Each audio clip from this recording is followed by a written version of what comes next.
Good morning, everyone. Today we have a public lecture from Professor Moncef Krarti. So I will read some of his CV. Professor Krarti or Moncef Krarti from Professional Engineers or PE and lead AP. What is AP? Oh, professionals, yeah. Professionals lead for green buildings. Accredited professional. Okay, accredited professional lead.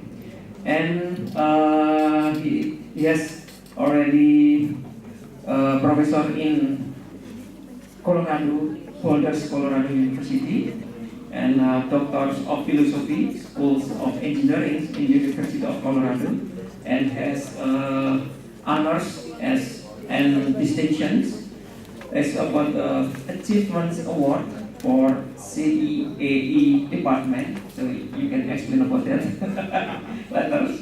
And elected as SME Fellow, New Inventor Award for University of Colorado at Boulder 2013, and have many awards. So maybe in details, Professor Moncef will explain to you about what kind of this award.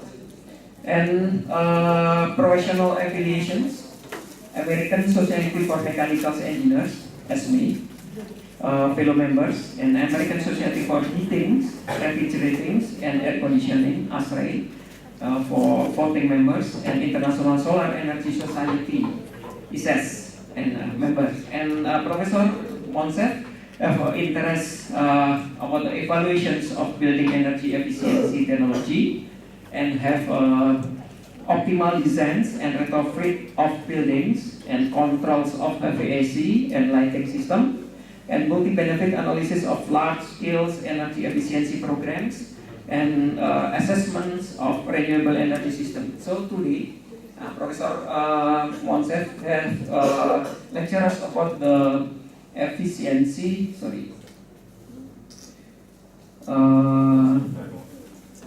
towards sustainable and intelligent built environment. Is a difference with the themes in the poster actually. Okay, maybe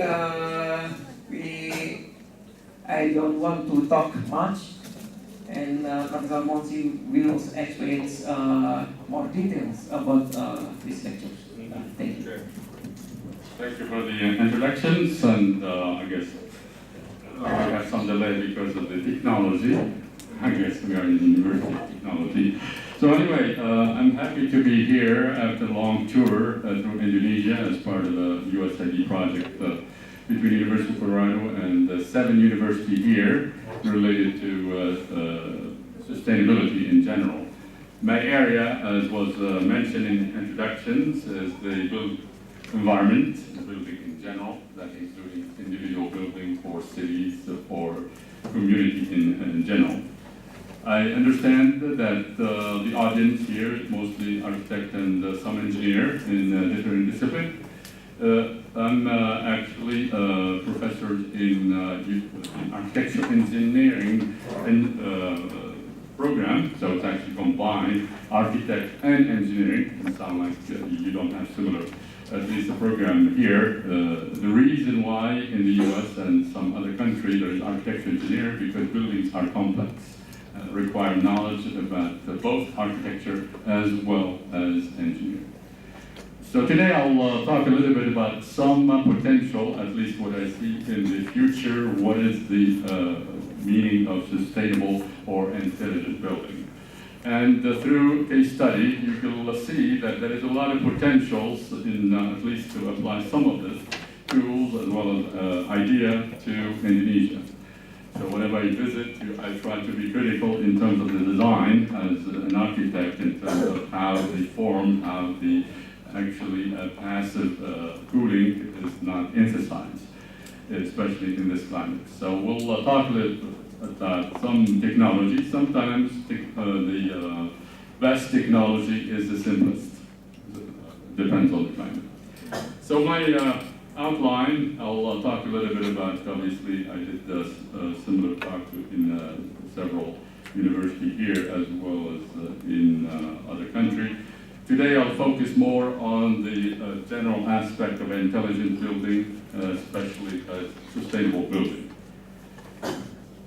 I obviously usually start with the fact that we spend a lot of our time inside buildings, and that's why we need to care how we design not just a sustainable but a comfortable building in terms of the thermal comfort as well as the indoor air qualities. Similar thing with a lot of people around the world live in cities, which is basically a set of built environment structures put together. So we need to also think about better designing of a city and community, not just individual buildings. The reason why I'm interested, obviously, in the energy efficiency aspect of building is because building sector consumes most of the energy throughout the world, 40%. Obviously, that varies, depends on the country. In the US, it's exactly actually 40%. In other countries, in Europe, for instance, in UK, it's actually higher, around 55%.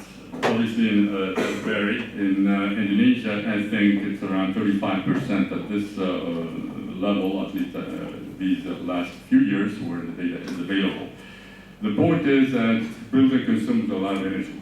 So we need to be careful and hopefully thoughtful about how we design that building.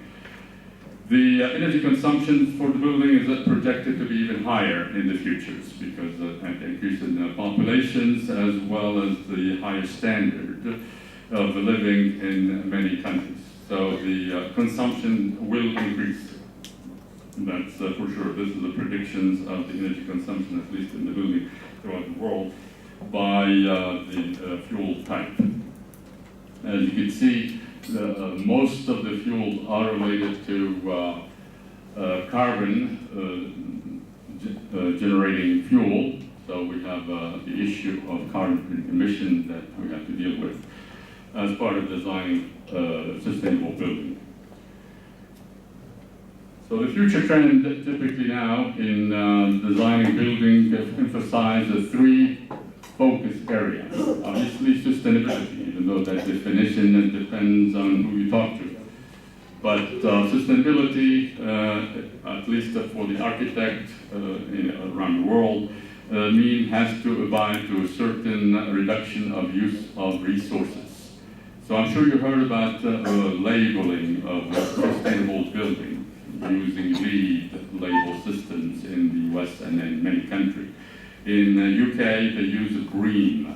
Obviously, the latest one, which is more stringent than those two, is what we call living building challenge, which requires that you basically do not effectively consume any energy.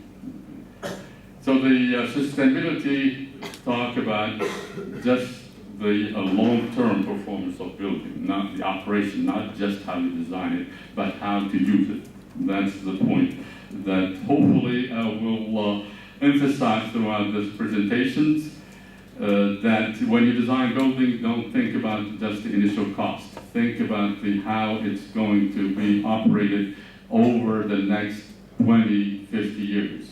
Okay. The other focal point when we design building, and it's related to operations, is control. It has to be smart and intelligent that adapt to the conditions that actually is changing by the years with the extreme weather that's happening throughout the world. Okay, so this obviously that means that we also need to make sure that the building can adapt to these extreme conditions, especially weather conditions. So that's the notion in the last 10 years that we emphasize resilient building, building that actually can resist at least extreme conditions. One in point here in Indonesia, obviously, you have earthquakes, so you have to make sure the building can stand some of these levels. Okay. So to help in the design, many countries set some energy policy. For instance, in Europe, the requirement by 2020 is that all buildings should be almost net zero energy. That's the case also in California, in the US. All new building, residential or commercial, should be actually not nearly, but net zero energy. So that's the standard of designing building now in the future, actually, which is just in 5 or 2 years. So we already know that it's feasible, as I will discuss throughout my presentation. It's not that difficult, actually, to design net zero energy building, at least for certain type of building. Why we are interested in designing sustainable buildings as well as what we call resilient, typically is related to many reasons. So these are some of the reasons that people typically consider, mostly the quality of the environment, as we know, with the carbon emissions. But for self-reason in each country, for instance, for oil producing, is actually to make the available resources last longer, rather than just be depleted in a few years, okay, because that's a source of income for other reasons. Obviously, for countries that actually import energy resources, they have to be more economically competitive, so they need to reduce the energy consumptions. And obviously, when we deal with sustainable building, as I always say, you need to focus on the occupant actually that actually involved in living or working in those buildings. So indoor and quality should be also important when we design a building. And I thought, at least when I was yesterday in Moncef, about energy productivity concept. So that's the new concept of how we analyze actually building energy productivity, not just energy efficiency. Today I'll focus on, as I said, the intelligent as well as sustainable part of building. Before I start, I'll give us some example of what we call now some of the model of sustainable building design.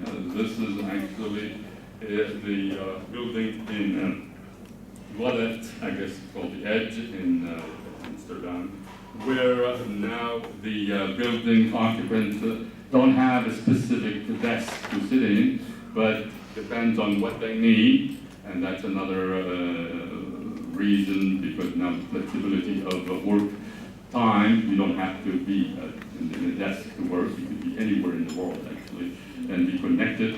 So there is no need to have spaces for each employee. You can have a limited amount of space, and you schedule actually the when you want to have the desk. So this has one of the highest BREEAM, as I mentioned before, that's related to a labeling of buildings, sustainable building in the UK. It's almost 100. That's the ideal, at least the highest number. Okay. Also, this is one of the few buildings where the occupant actually generates the energy needed to operate the building itself when they work out in the gym. Another example is related to the one in Vienna, in the city, that uses, as we'll talk about, some of the integrated systems for heating and cooling with the building foundations. We call them thermal pipe. So that reduces the amount of energy consumed to actually maintain thermal comfort in the building. And that's really my point in presenting some of these case studies. You need now to think outside the box when you design buildings. You could be very creative, and that's why collaboration between architect and engineer is fundamental if you want to really produce what we call sustainable building. So in terms of the required, or in terms of the benefit of sustainable building, there's many, as I mentioned yesterday in my presentations, but these are the major one, the four, related to operating costs. As we know, reduction of energy consumption is reduction of operating costs. In terms of the energy productivity, it adds the value, the property, when it's sustainable, and comfortable to work with, add value when you sell the property or when you rent the property. And obviously it will add security as well as safety in terms of, as I mentioned, resiliency. When they're resilient, they're safer. And finally, now intelligent buildings especially can be easily integrated with smart grid. So smart city is really focused on control, more intelligent control. So this is a paradigm when you design a building. You need to focus on the control. That's what we call typically a smart building, so it's connectivity, as well as control systems, as well as sensors. So sensing, control, connectivity is what actually makes buildings smart.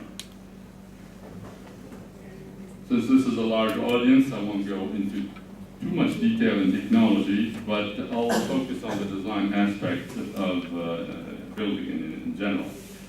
So when you design building, the paradigm of labeling like LEED or green is to try to change how buildings are designed, with the focus on what we call integrated design rather than silo, where the architect first look at the shape and then the mechanical engineer look at the HVAC, then the electrical engineer look at how to serve that HVAC. That's the old school. That's no longer actually recommended or used in many cases. But for new building, we emphasize integrated design.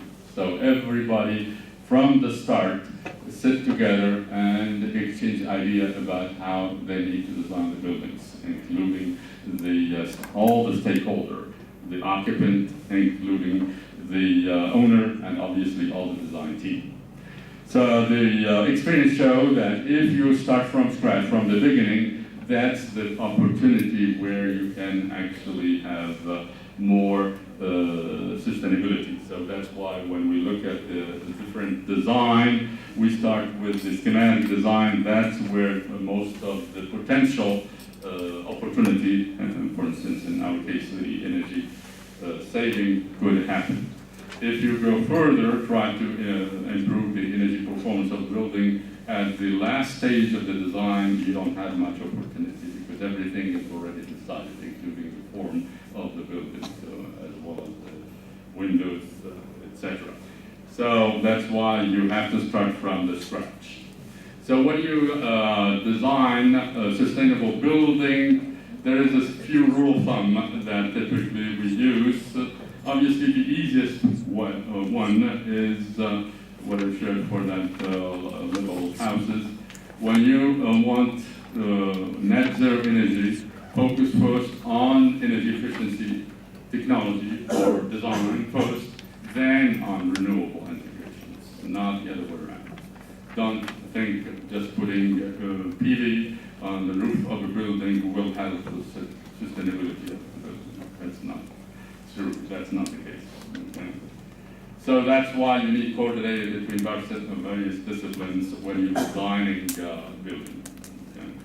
And that's what should be emphasized, at least for the current generations, architect as well as the engineers. Obviously, to have the communication between these different stakeholders with different knowledge, different expertise, we need tools. And tools help that communication. Okay? Because it's easy to learn, typically tools, being either architect or engineer. So that's one way to help that communication. And there is a tool, for instance, NREL, National Renewable Energy Lab in Boulder, in Colorado, where I live. They developed what we call DOPT, which is a freeware that you can actually upload yourself to design net zero optimal design of residential buildings. So it's only for residential building. And it uses simulation tool as well as optimization technique. In my training, I mentioned a little bit some of these tools. Also, you can think of yourself, actually, as one of a project, could be a master project, to develop a simple tool online. That's what I ask students typically. For instance, they come up with automated energy auditor tool, where you go to audit, building, and automatically will give you the best opportunities to actually reduce the energy use of that building. So this obviously requires some programming, but with engineering, you could ask them to do little C programming these days. It's not that difficult. So this is in terms of the tool. Another tool that you can implement yourself, it's net zero energy design tool. Basically, this is all about what we call simulation, energy simulation. So you can think of any technology that could apply to a building in terms of either the form, the window type, the adding insulations, the HVAC type, the type of lighting systems. So you combine all of them, even if you don't know if they're effective or not. The tools or the simulation allow you to determine what's the effectiveness in terms of saving energy as well as what's the cost of these. So we can draw what we call power to diagram, similar to this example case study in Shanghai, where we help design office building, basically, in the district. So we plot, and this is a common when we present the results, as you'll see in different case study. In the x-axis is how much energy you save in percent relative to the baseline, the benchmark, and in the y-axis is how much cost over the life. It's called life cycle cost. So it includes not just the initial cost, how much it costs to implement the energy technology or the efficiency measure, but what's the energy cost of operating the building. So that's why you look at the life of the building, not just the initial cost. And the cost effectiveness means the lowest life cycle cost. So you could see here in this example that we could save almost 35% and still be cost effective, meaning with low life cycle cost. Okay? The idea is simple. All these dots that you see is different measure. Okay? And the curve is the lowest part of those dots. The straight line that goes all the way to 100%, that's called the PV, rooftop PV. So you can implement rooftop PV. To get, in this particular case, to get to 100%, mean net zero, you could see that the LCC is high. But that means it's not actually cost effective to have net zero, at least for this particular case of office building in Shanghai, based on the current prices. Similar analysis, and you could do this here. It's not that difficult, and that's one reason I'm here to try to explore some collaboration with different universities, because the tools as well as the analysis is relatively straightforward to do. All you need is benchmark. So we did similar work with collaboration with Italy for office building in Italy to determine if it's feasible to get to net zero energy or not. Obviously, this is all based on tool simulations. As you can see in the lower diagram, the efficiency measure, the type, as well as the impact. Obviously, depends on the location. We looked at many locations. So typically, the lighting has a relatively good impact, but also the HVAC also. The other curve, that what you call the power to curve, the different LCC versus the energy saving, tell us what is the optimum possible. The optimum possible is around the similar thing that we found for China, even though a little below 20%. That could be optimal.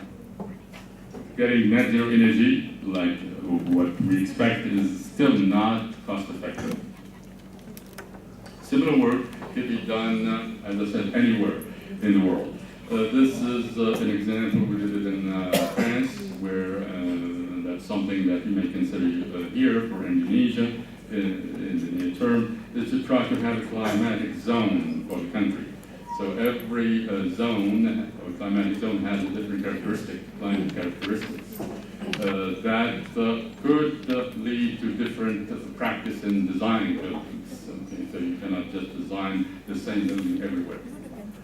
Especially here, you have a relatively different, even though small, in terms of the climate from Sumatra down to Java and the island. So in terms of the analysis, as I said, the analysis is straightforward. You have a model, prototype for an office building, and then based on the current practice as well as the energy efficiency level, you determine what's the potential of several technologies, several energy efficiency measures as well as the PV. Obviously the percent saving depends on the climate, depends on the building type, depends on the cost of technology to implement in a specific country. In France, as you can see, we can save up to 45% with cost-effective and optimal energy consumptions in office buildings.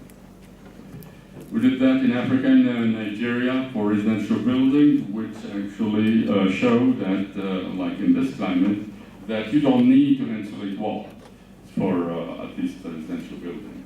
Okay? There is no need because of the climate to insulate the wall. It's better to focus on the lighting technology as well as the appliance. Obviously, trying to have a better design for windows is also important. So lighting, that's why lighting technology should be the focus area when we design sustainable building, or at least residential building in Nigeria.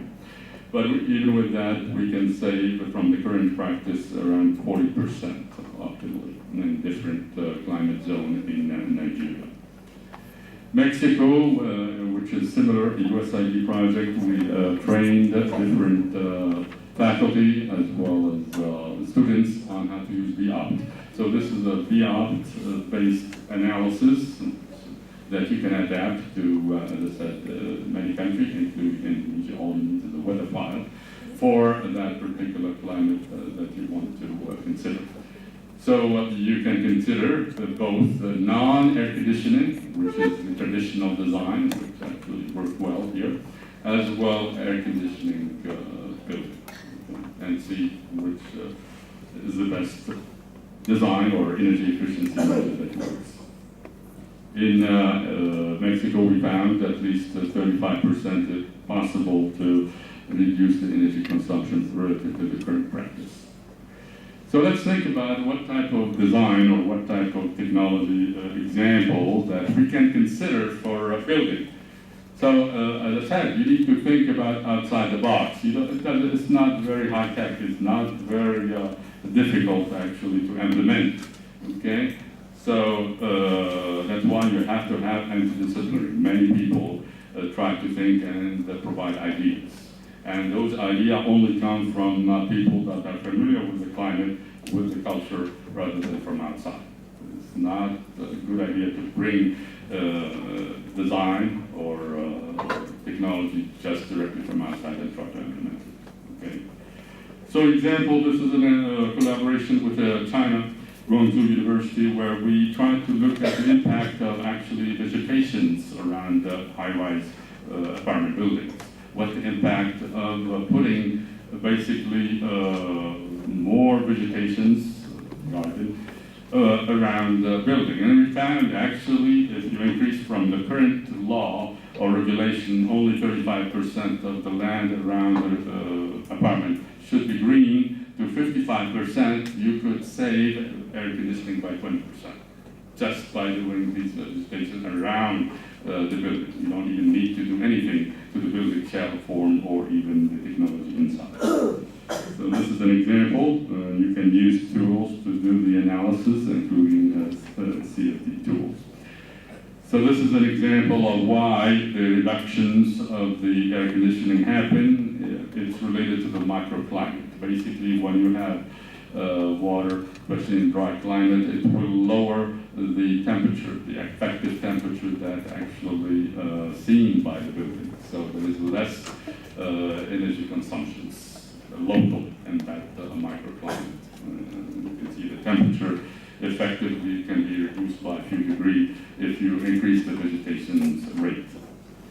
For you, at least the architect, form is an important feature of building energy performance. So one way to define form is by what we call relative compactness.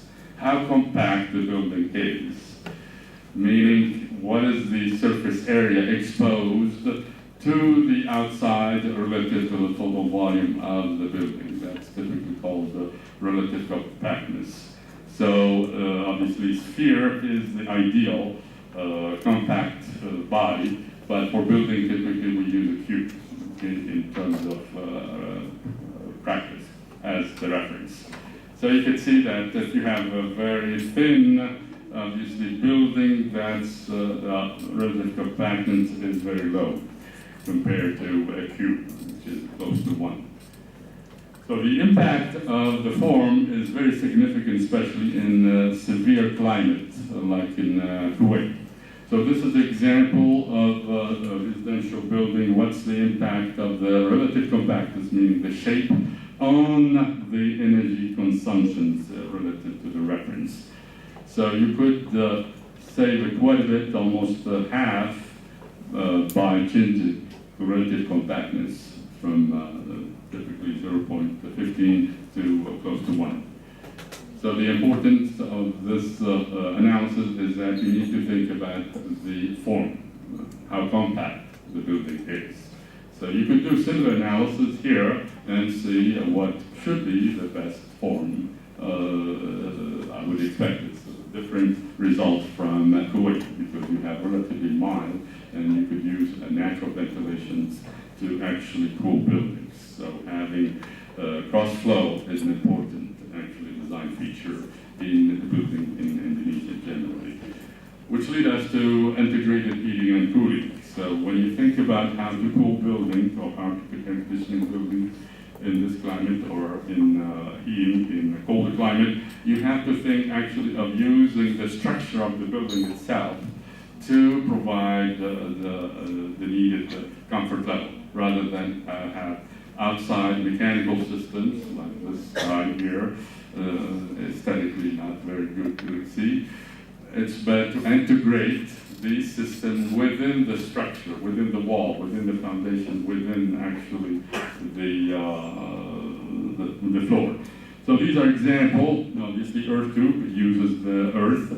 Natural ventilation, as I said, should work in this climate, where you provide air from both sides, let air flow in one side to the other, so you have to have opening in both sides rather than in one side.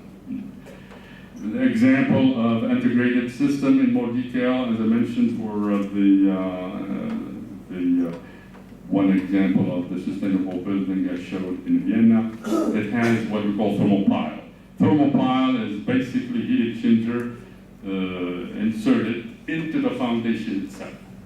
Okay? So we know that the ground temperature is actually cooler than the air temperature typically. So you can reject heat into the ground to provide the cooling to the buildings. And this technology has been applied, and now it's common in Japan as well as Europe. It started a little bit in the US. This is an example of foundations that you can see.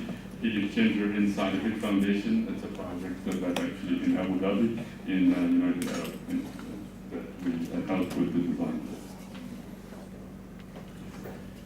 We did some analysis for the US with what the potential of using thermal pile, and we found that it has a very significant potential in reducing the energy consumptions, both for heating and cooling. As you see for Phoenix, which is a very hot climate, you could save up to 50% using this thermal pile system compared to air systems like this one, split system unit. Another idea or another example, also common in many European as well as Asian countries, is using the slab to circulate air, we call it ventilated slab systems, to provide heating or cooling, in this case cooling.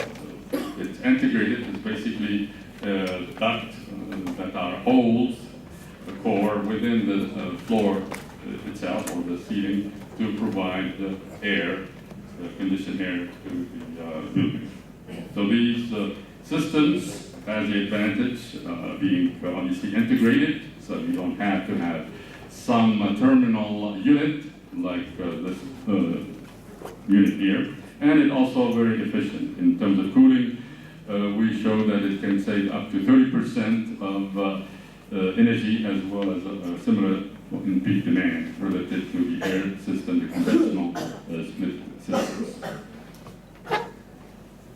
Other, obviously, technology idea is related to the material themselves that you use, as well as the system for the building envelope wall. I'm sure you heard about double skin facade, hybrid system, face-change material, maybe less about breathing wall, dynamic insulation, and dynamic roof. So I'll talk a little bit about dynamic insulations.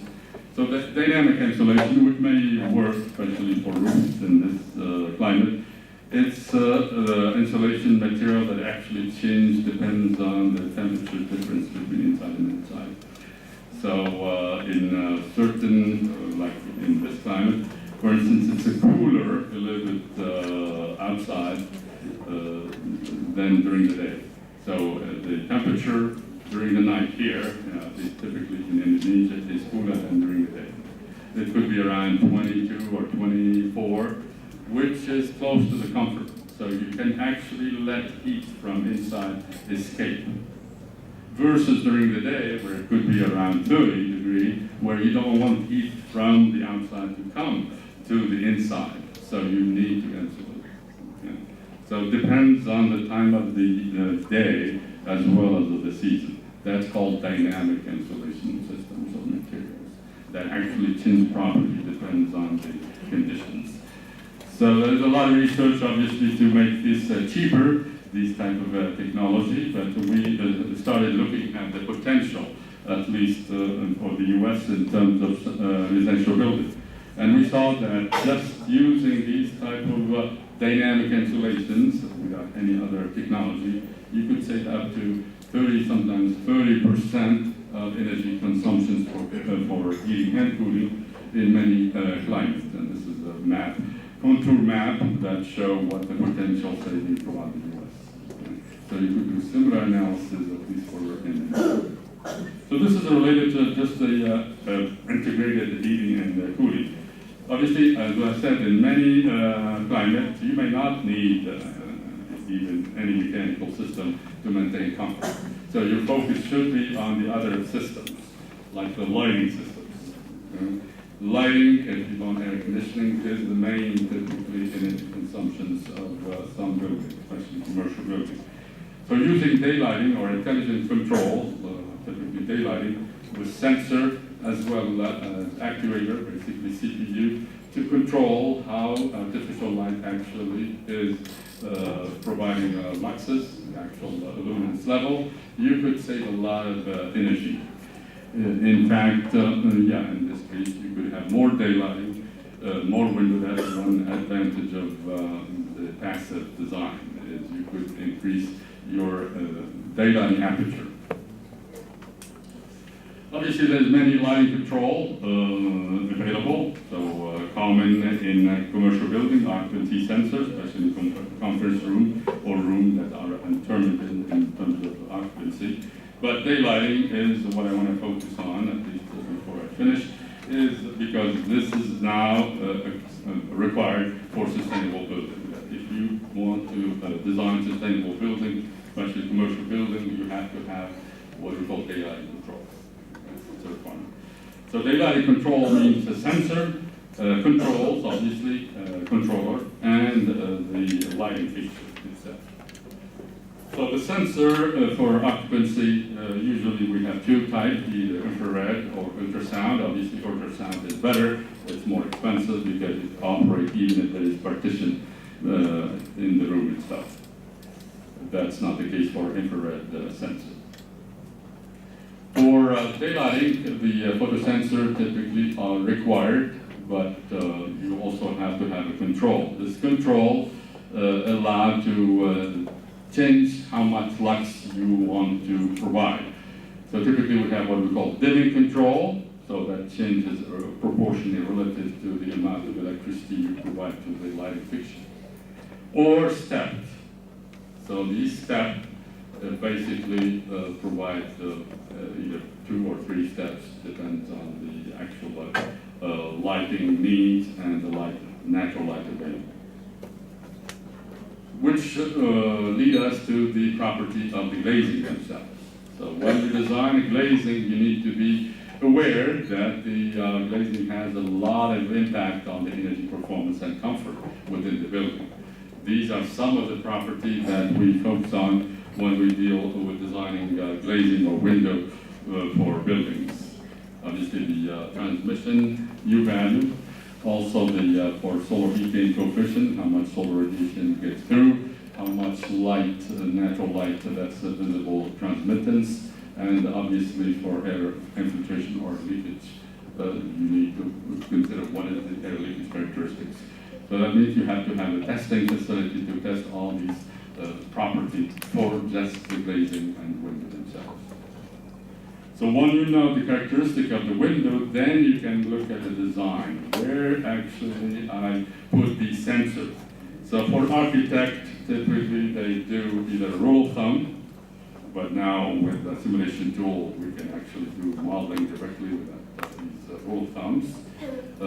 So typically, just at least if you want to get some idea for the engineer, when you look at the window and determine how much of the area that's veiled by the window, you only look at the height relative to the workspace, not from the top and bottom. The bottom part does not really count.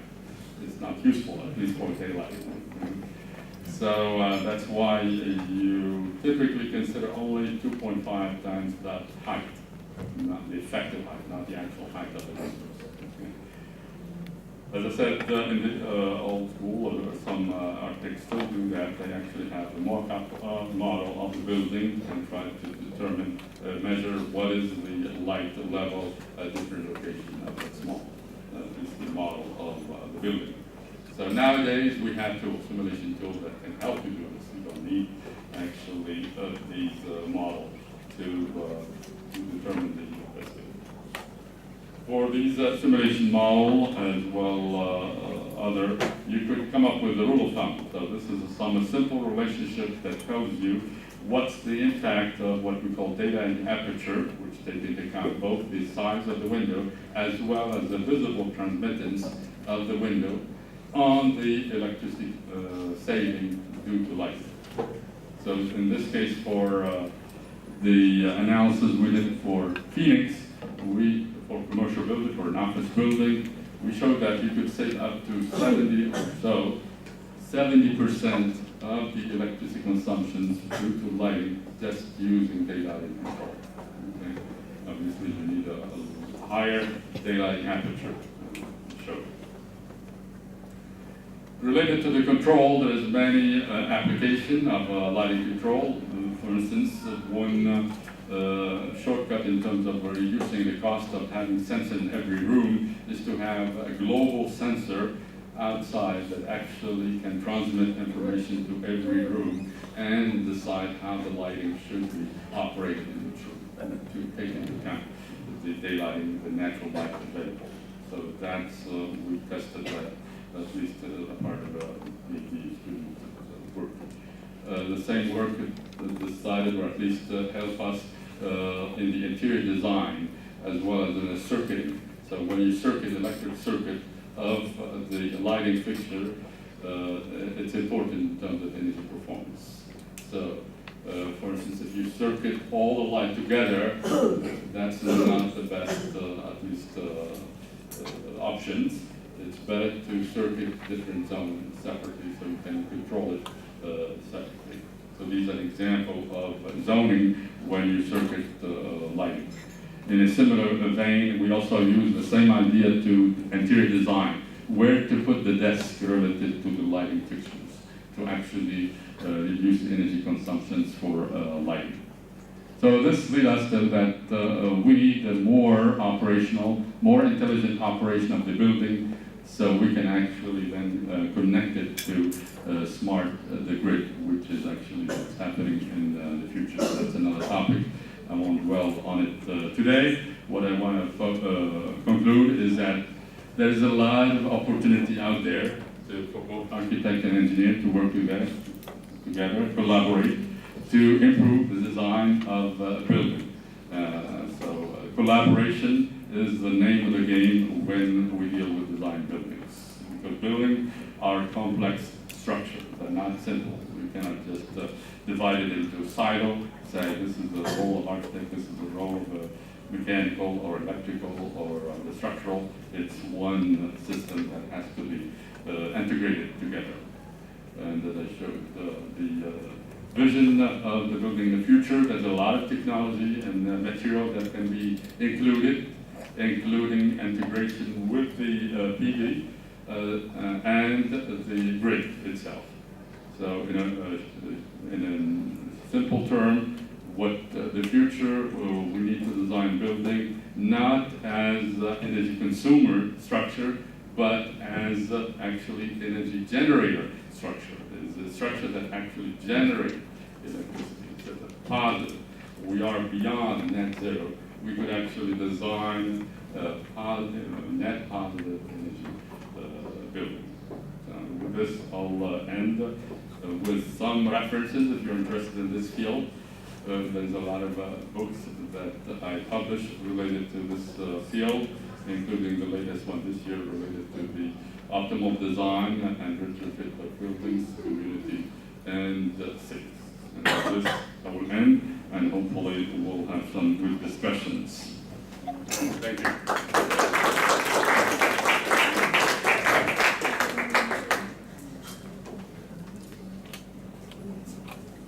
Okay, thank you very much, Professor Moncef. So maybe some of you have confusions about these ones because from architecture, you didn't yet transport the engineering process, yes, because you have a studio just for designs. But nowadays, you cannot to be alone. But you have to have some collaboration with the engineers. Architects as an engineer, just a half. Because no designs, but maybe for utilities, yes, you need someone else.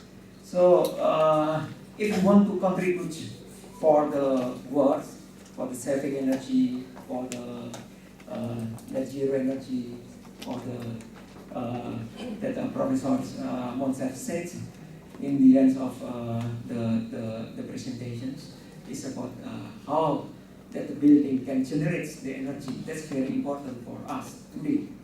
So you have to have some collaborations with other students because architects usually as selfish.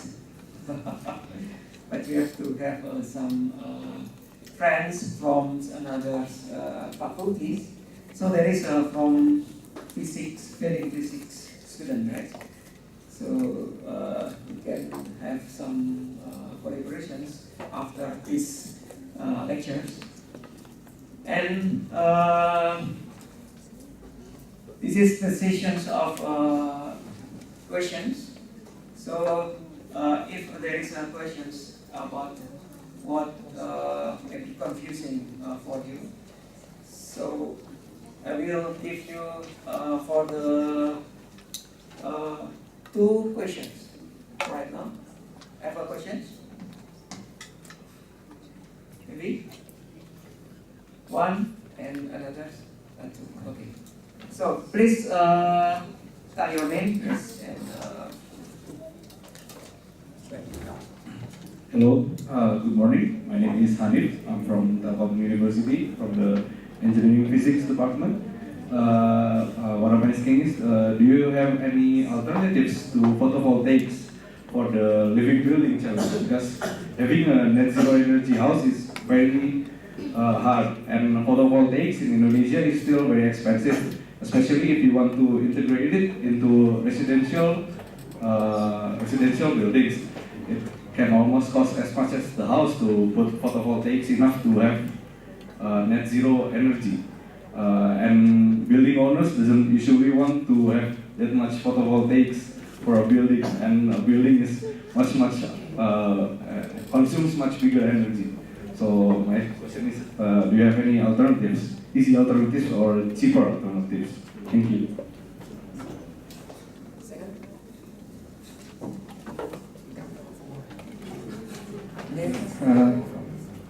My name is Imanuddin. I'm from Engineering Physics, the University.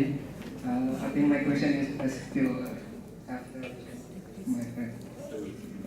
It's about net zero energy to supply electricity. In Indonesia, usually we use photovoltaic, but we know that photovoltaic just work in the air. It doesn't work in night.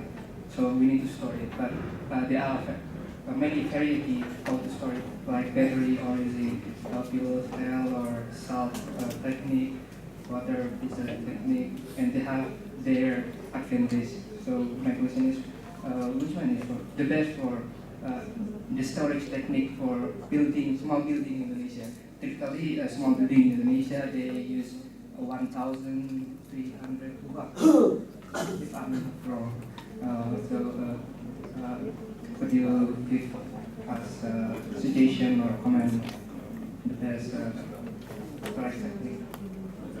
Okay. Okay, yeah, thanks for the questions. I mean, obviously the questions are related to cost, at least the first one, the cost of PV. So that's my point when we do the design, is that you should not just focus on the initial cost. You have to look at the life. So sometimes what it costs more now, it will actually save you a lot of energy. But related to the alternative, the alternative is actually to make it as efficient as possible. Meaning you do not need to generate electricity if you reduce the energy needs. That's the simplest. That's why we said the basic rule. Try energy efficiency first, then renewable. Don't try to think about buying PV just to make the building net zero. With the climate that you have, and as I mentioned, there's a lot of houses, for instance, that use AC. They should not need AC because of the design. So start from the architect. You need to make sure that the design, as well as the shape, as well as the location of the opening, it allows for cross flow, meaning for natural ventilations. So you do not rely on the AC to provide you with the thermal comfort needed. So that's a simple design that reduces almost by half, if not more, all the electricity consumption in your home. That's one. The other one is, which is related to the other questions, is storage. Obviously, depends if it's a standalone building or connected to the grid. Nowadays, we use the grid as storage, meaning it's connected to the grid. So in many countries, you are allowed to do what we call net metering, meaning if your PV produces electricity more than what you need, then you send it to the grid so others can use it. If you need yourself some electricity, then you draw from the grid. So effectively, the storage is the grid. But there's other storage technologies available. So for instance, using the building mass, the actual thermal mass, could be a storage. You could pre-cool the building mass during the night, for instance. Actually, you can use pre-cooling in this case because, as I said, the temperature in many locations in Indonesia is relatively low, around 21 degrees Celsius. So you can actually bring a lot of air during the night and cool the mass. And that mass will actually cool your building during the day when you need it. So that's a mass, that's a storage, relatively short-term storage that can be used. So it's all about design. It's not about technology. Okay? Technology, you can think about very complicated technology, but at the end is really could be a simple solution that you could have. That's why you need to talk among yourselves as a design team to actually actually determine what's the best options for that particular location, for that particular climate. Okay. Okay, thank you. I need a question from student of architectures. Don't be shy. Don't be shy, don't be shy. Come on. So this is about designs. This is about concepts. So this is not just about the engineering, right? So that the Professor Moncef already mentioned about it. So I need from architecture students.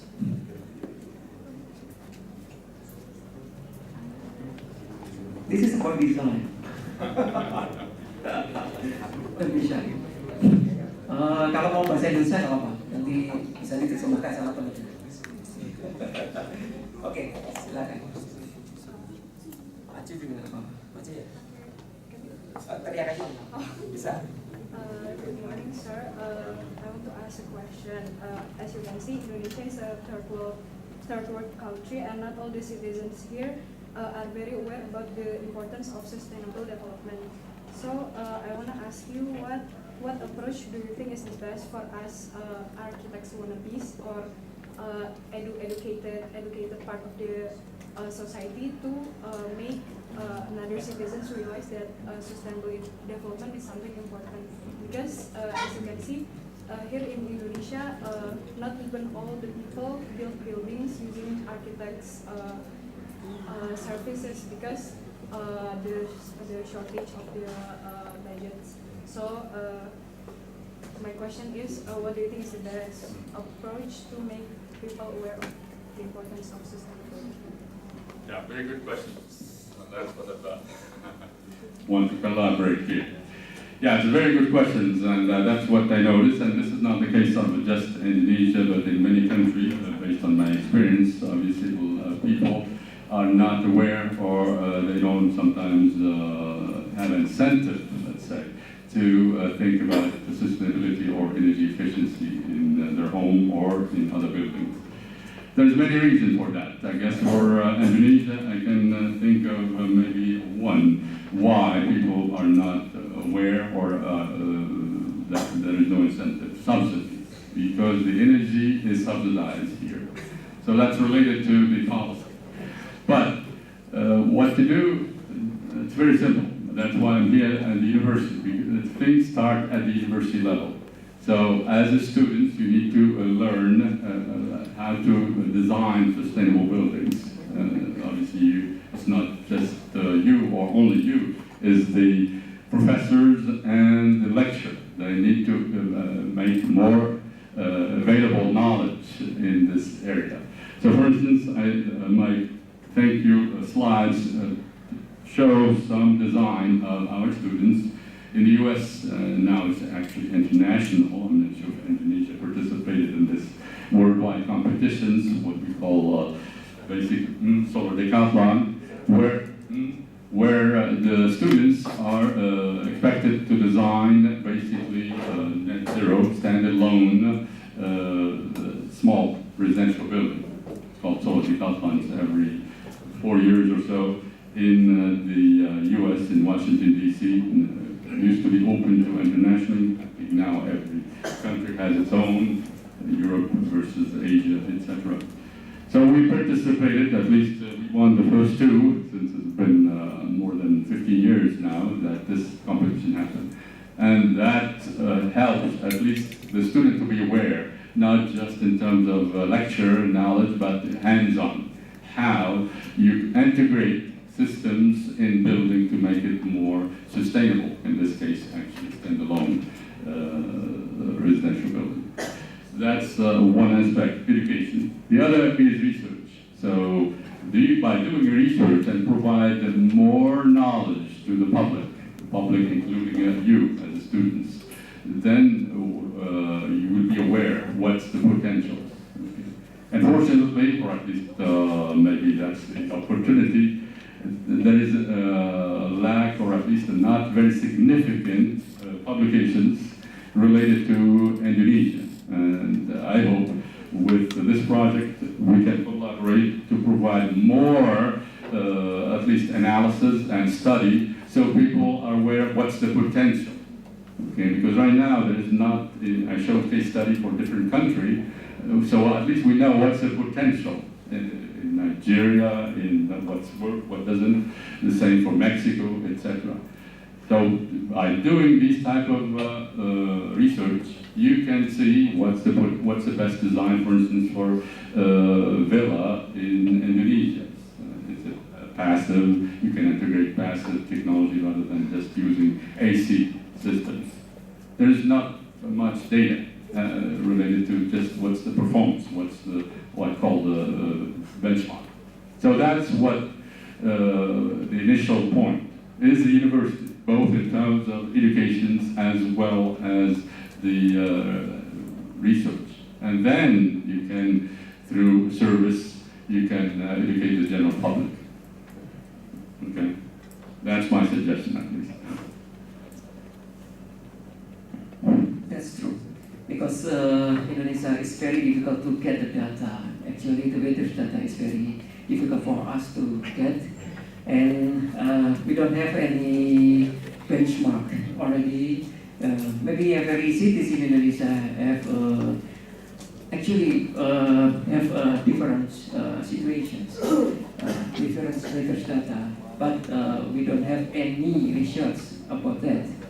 So for us, it's very difficult to have a decent performance of the buildings based on the data and based on which one is the best designs, is the best data designs in every city. So for us, it's very important to have a collaboration how to get the data and how to have benchmarks in every cities of Indonesia. So there is other questions from architecture students. So maybe you, okay. Morning, sir. My name is Majid, and I want to ask some question, maybe out of topic a little bit. As you know that there is a technology called AI, artificial intelligence. And nowadays, artificial intelligence is under development. And from the news that I have read before, in 2030, most of people are under control from artificial intelligence, especially in our housing systems. Therefore, nowadays people just rely on automatical systems in their homes. And then this is my question: is it AI considered as a good sustainable system, and if we apply the AI technology in our housing system, is it good for our later on environment? Yes, thank you. This is what artificial intelligence. Yeah, obviously artificial intelligence has a lot of applications in many fields, including engineering field as well as building. So it has been applied to many systems within the building itself. But that's related to what I said, the control, meaning how you operate the system, either being lighting or HVAC or appliances, etc. So there's many commercial products based on artificial intelligence control, including for homes. So you could actually now program your home, and then when you drive, you can open everything, your garage, by just clapping or talking to basically the monitor in your car or iPhone. But that's just the operational, that's the control, okay, not the design. The design is number one. You need to focus on good design and then on the control, the intelligent control. Obviously, that's the way of the future. Everything that you will be designing will have sensor, and the sensor will provide information to a controller, and the controller will learn. So using artificial intelligence is a system that can learn your habit, what you would like to do every day. So you don't have to train. And then it will provide you with what's the best option for you, either for maintaining comfort or for reducing your energy efficiency. It will tell you what to do. what the activity or what's the schedule that you need to have. So that's just I guess an application nowadays. It's not really even a research. A lot of companies now have a product that is based on artificial intelligence to control different systems. In the old days, 10, 15 years ago, we did some prototype of homes, homes that actually control using AI, artificial intelligence-based control. But that's called, it's not new anymore. Okay? Now it's gone to the commercial sector. Obviously, you can find research in a specific area, but that's, as I said, that's not considered as relatively new topic. The integrations of all these systems, meaning how to make things more integrated, including the installation of the sensors. So the questions, can we use this in an existing building, not just a new building? Then the research is to try to reduce the cost of sensor. Wireless has to be a wireless sensor, so you actually install it anywhere. That's where at least the electronics and the electric engineering is going, as well as mechanical engineering. Okay. As I showed, for us, at least for the architects, you could have even automated design tool. For instance, we developed, with the help of the students, automated energy auditor. You don't have to do much of the analysis yourself. You just go to a building, provide basic information based on what you observe, and it will automatically develop what we call energy model. Then optimize based on what's the budget you have, what is the best energy efficiency measure that could be implemented, and it gives you the report of energy audit report. That's a simple automated process to help in the design. That's what typically we need more these days. Help in the design, and then later in the operation of the building. Okay.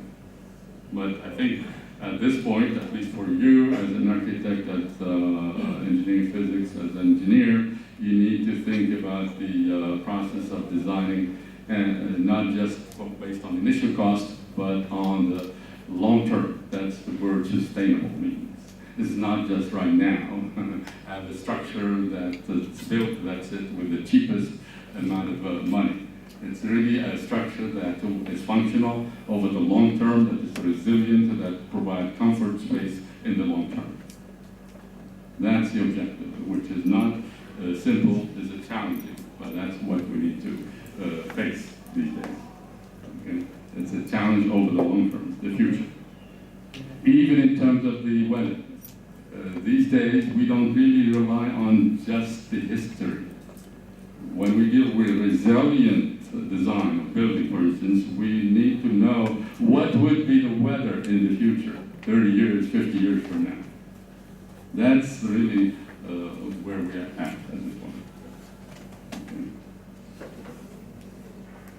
Okay. So, okay, so you have to have, divided two. There is a designs and there is engineering. There is a design and there is a controls. So EI is about the controls, right? So the first things that you have to think is about how that your buildings have best performance. That's the important things, designs.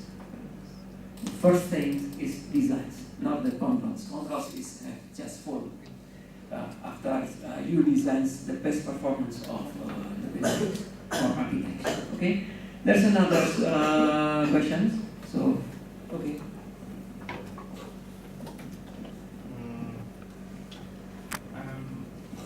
Good morning, Professor Krarti. I'm Naufal Hadian I'm a student here at Urban Design, not Arsitektur. So I mainly will ask about how is the scalability of this, because all your presentation you said things about sustainable buildings, but how about sustainable cities and urban environments? Like in another presentation. Yes. And then, what is your opinion about centralized and distributed energy efficiency approach? Which is more efficient, centralized or distributed?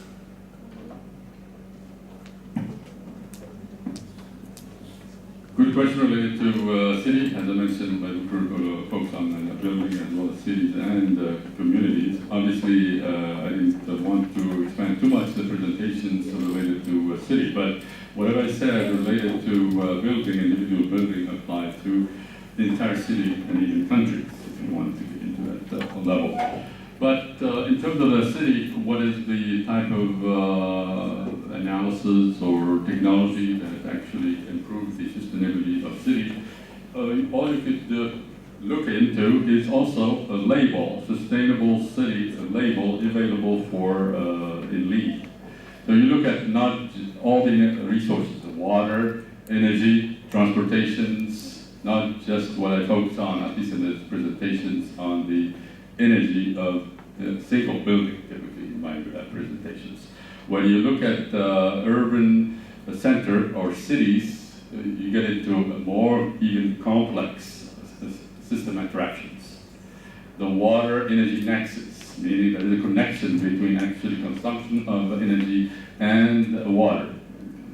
So in a nutshell, when you design urban center or cities, you have to look at the interaction between buildings as well as many other resources. So I mentioned, for instance, that thermal mass of a building could be used as a storage. You can think in an urban center, you could actually use a set of building to store energy for the other building. So you have more even opportunities than in a single building itself. That's one way to think of outside the box. The central, I mean, obviously an example of that is the district cooling. So when you have a city, is it better to have district cooling, meaning cooling served to each building from a central location, or having individual AC, like here, for each building? In this case, actually, you have AC for each space within the building. So you can think of what's typically available here. It's single AC for each space. It's not even centralized. Typically, you have a chiller that provides air, or at least chilled water, to coil to different space. That's called the central plant within the building.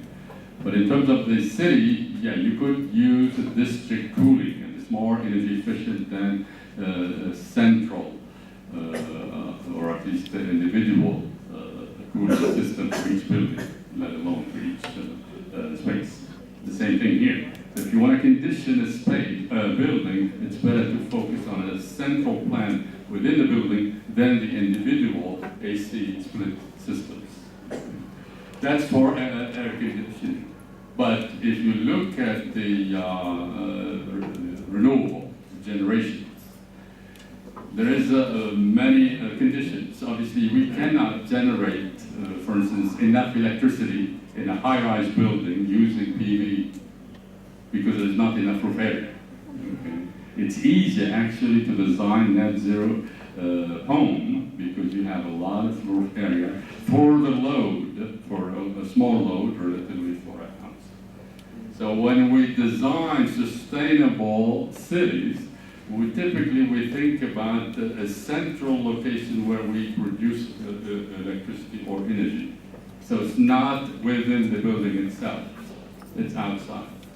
So there is a space in a small park where you put either PV panel or CSP, solar concentrated, depends on the climate obviously, depends on the availability of the space. In some cases we can actually have wind turbine to serve the entire cities, okay? So you don't rely on a fuel to provide electricity for the city. And there is tools, similar to the tool I mentioned for design building, there is tool to actually determine what's the best hybrid, or at least the best renewable technology that fit to meet a load for a large community or an entire city. Okay. That's a whole new area that has even more opportunity than a single building. Let alone talking about the architectural feature, how you design the building within city has an impact on energy performance. For instance, when you have a building shading in other buildings, that reduces obviously the solar gain, but also reduces the daylighting aperture. So it has some compromising impact. So this is very nice questions about the urban sustainable urban designs. So if you are interested about that, so you can enter my class next semesters for the urban energy designs or low carbon design cities, low carbon design for the cities. So you can enter my class actually. There is another question. Oh, okay. This. Okay, you can. Okay, good morning, Professor. My name is Irfan from Architecture in ITB. So my question is, as far as we know that the building cost for the sustainable building is very expensive, such as like the insulation or solar panel and etc. And we as an architect will have to design a sustainable building for our clients. But when the cost is very expensive, maybe the client is not very interested in saving the planet. So, do you have any concept or example that a sustainable building can also be as a commodity for us, and so the client have the interest for building a sustainable building, or and the sustainable building, so the client will have an interest in that, and also it can be profitable for us. Do you have any concept or example for that? Thank you. This is about the cost. Yeah, it's always about the cost, but it's a good point. I mean, that's obviously true, not here only in Indonesia, everywhere in the world. The owners only think about the cost, how much it costs me to build this building or to actually design the building. So this is a common issue, not just specific to Indonesia. So that's why there is all this LEED and BREEAM rating. It's actually public relations. It's just PR, what we call it. Okay, so the owner will tell the client, I have a sustainable building. I have a LEED certificate for this building. So it will actually have more business. But in terms of the cost effectiveness, that's why I said you have to look at the life cycle, not just the initial cost. So let's think, I gave the presentation yesterday in a different university. We don't look at just the energy saving or energy cost when we assess sustainable buildings. We look at the non-energy benefit. So when we have sustainable building, as I mentioned, people are more productive. So think if you save or increase the productivity of a worker in that building, even by, in the US, I'm not sure what the sound here, even 1% increase in productivity in the US in an office building, that will cover the entire energy cost of a year. Okay, because salaries are high. So you need to think about not just energy costs, but what's the added value? What is the increase of output of the building? How good the students learn in a sustainable building compared to a non-sustainable. That's what we call non-energy benefit of a sustainable building. Okay? So you need to think outside the box. You need to convince people that there's other benefits. And that's why you need case study. You need actually a benchmark, as we said, as well. What is the actual performance if you have a sustainable building, if you build a sustainable building? So that's one way. The other way is to try, by doing more of this analysis, more of the research, more of these case studies, you should not just convince the owner, but the actual decision maker, okay? You need to change the policy. So it becomes a regulation, actually, like in many countries, that when you design a new building, it has to be net zero, okay? Regardless of the cost, it's a requirement. The reason why Indonesia and many other countries, not just Indonesia, where energy efficiency in general, as well as renewable, is not cost effective because of the energy subsidy. You're not paying actually how much it costs actually to produce the electricity. So you should not just think about yourself, but also of the government, of the nation, because someone has to pay for that. So when we do the analysis, at least at the high level, we are not considering the cost of how much the actually homeowner or the building owner pays, but how much it will cost the nation to produce it. And that, if you do that, then a lot of energy efficiency measure makes sense, and even renewable makes sense, especially in the island here. You have a lot of island, so there is a lot of transportation cost to any energy resources, fuel, etc., diesel, even coal. So that cost, someone has to pay through taxes. You are taxed when you buy anything, food. So that goes to pay, actually, for those subsidies. So it's much higher level than just one building. Obviously, that's very hard to convince a homeowner. As I said, they don't care about the earth. But because they're not aware of what's the other benefits. There's no data available to convince them. This actually has sustainability, LEED rating or green rating, so it has more business, okay, than me. So that's one way to convince. It's not just looking at this is initial cost, and this is a saving in energy cost. Good morning, my name is Nurwatita. I'm an architecture student from ITB also. So I would like to ask, actually, as I saw from your presentation before, mostly mentioned type of building. You already mentioned office, commercial, or residential.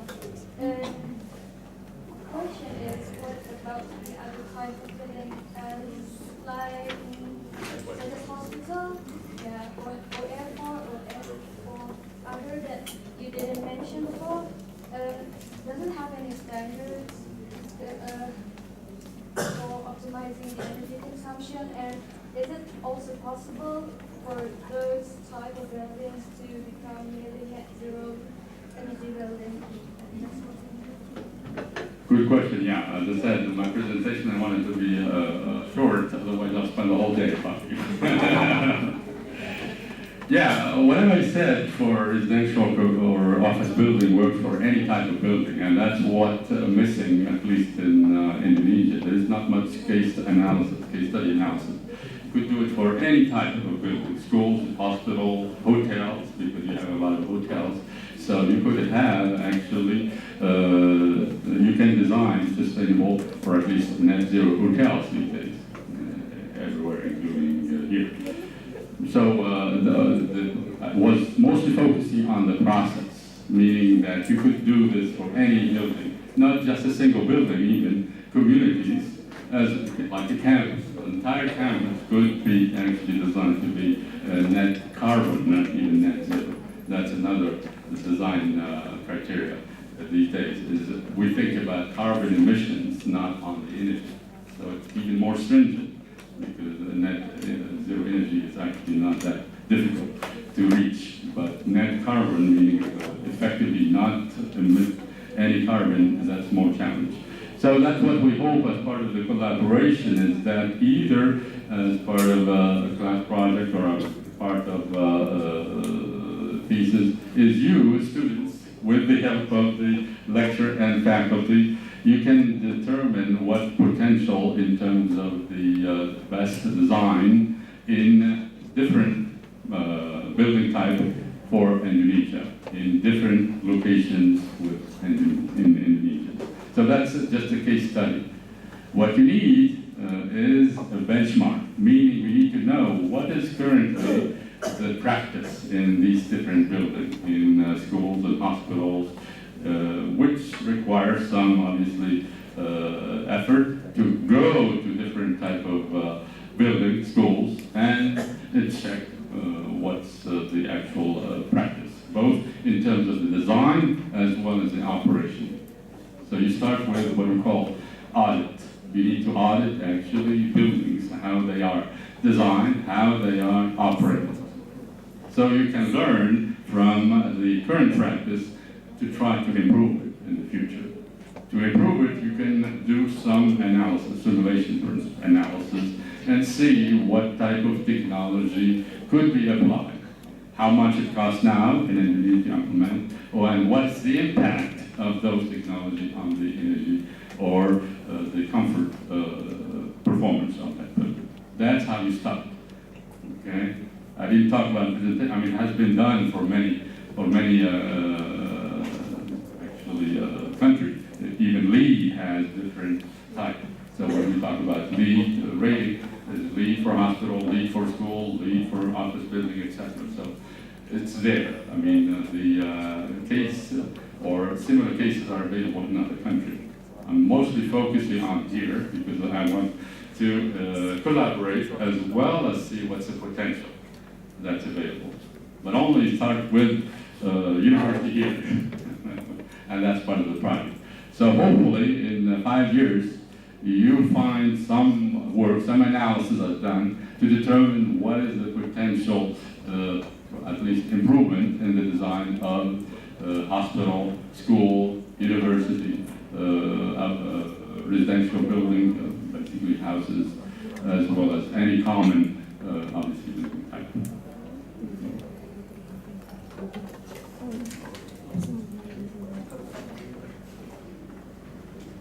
Okay, thank you.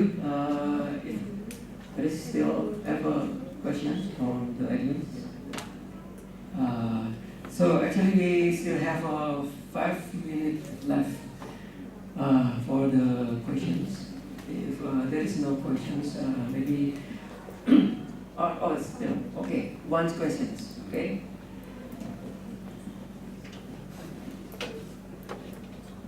Good morning, my name is Lisa.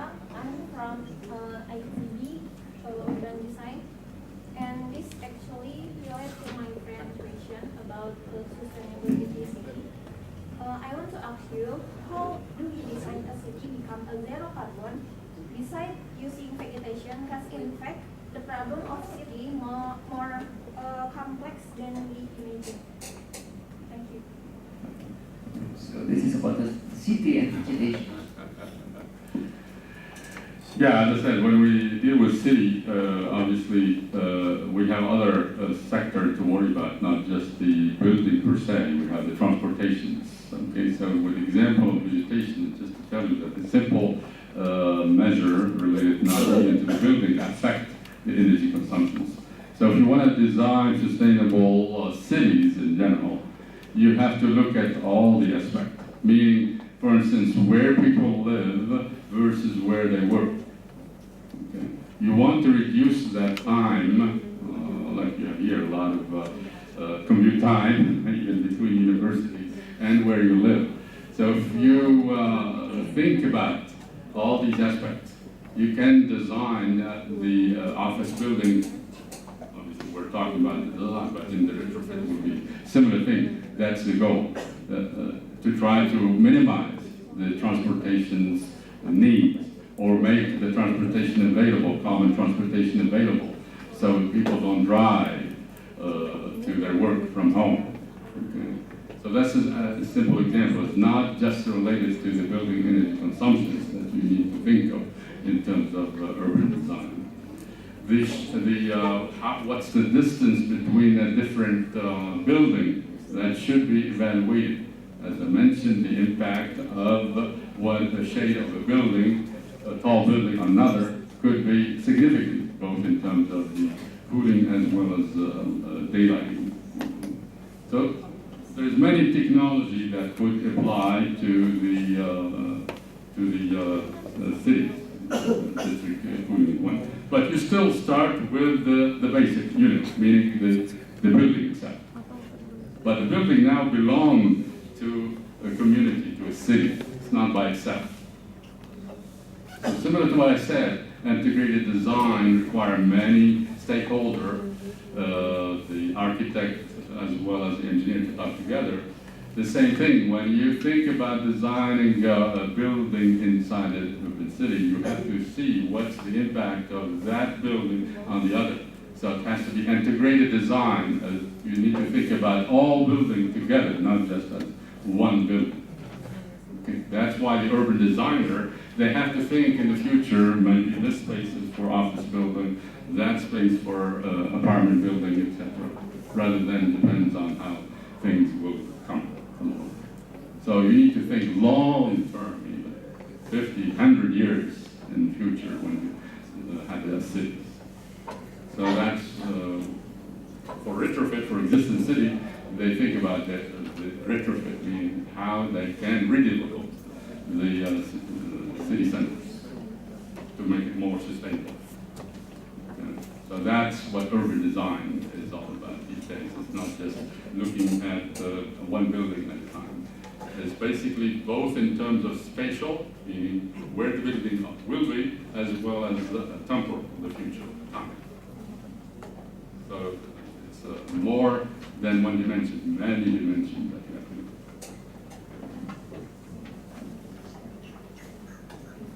look at. Okay, thank you. So for the urban designer, so you have to think that one building can affect the environment, okay, the environs of the city. So there professors Moncef so in the presentations it's about the buildings, building relative compactness. So that's related to the urban designs, okay? Because the building, every building can affect of the environments. So that you have to think about it. So how do you think about the masons in the building? So this is for the urban design, because urban design thinks about the masons of the environment, right? So actually there is a green building concept in Indonesia that already have some reporting about how that you have to design about the neighborhood, green neighborhood. It's not just the green architectures, but green neighborhoods. So this is very important for us that come here today from building physics, engineering, architects, and urban designers. Today is very important to think about the sustainable designs. So this is not about the technology, this is not just about the engineering, but this is about the how do you think sustainable designs. It's about designs. So that Professor Moncef already mentioned about this much. So maybe we already, the time is already out. So today I want to end this public lectures from Professor Moncef. So I need you to have a big applause. So, thank you. And thank you very much the audience. So this is a 3 times thing.